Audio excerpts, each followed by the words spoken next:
Venom is a fictional character appearing in American comic books published by Marvel Comics, commonly in association with Spider-Man. The character is a sentient alien symbiote with an amorphous, liquid-like form who survives by bonding with the host, usually human.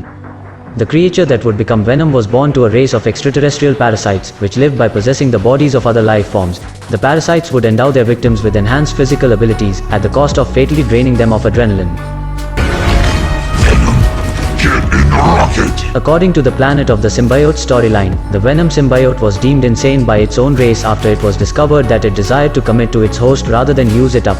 The symbiote was then imprisoned on Battleworld to ensure it didn't pollute the species' gene pool. So, here is my top 5 list of what we know about Venom. Venom Cant Lie. The Venom symbiote is hardly the most moral of creatures. Over the years, audiences have seen the symbiote, with various different hosts, murder and mutilate countless people, sometimes even innocents.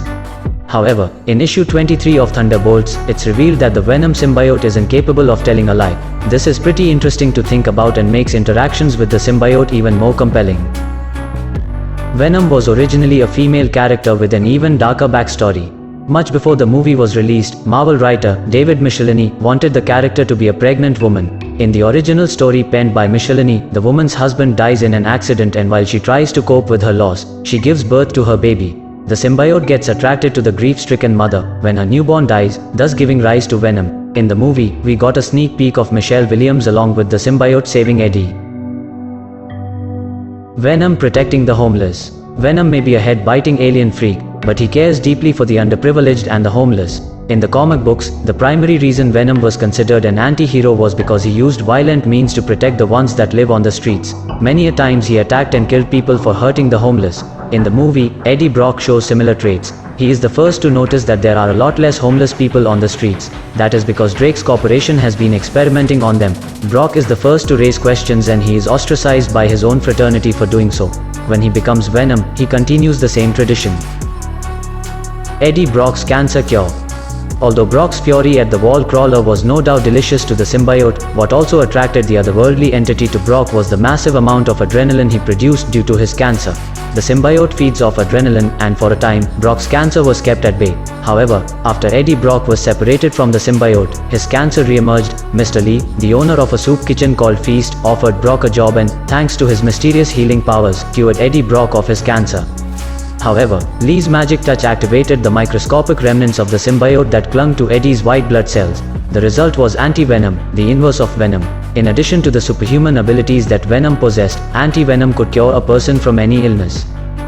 Why Venom like chocolates?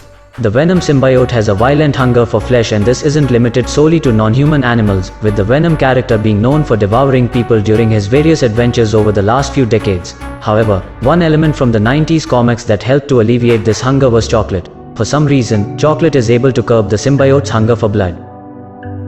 Venom Weakness. Venom may seem almost unbeatable, but does he have any weaknesses? Of course, two specifically. The first is heat.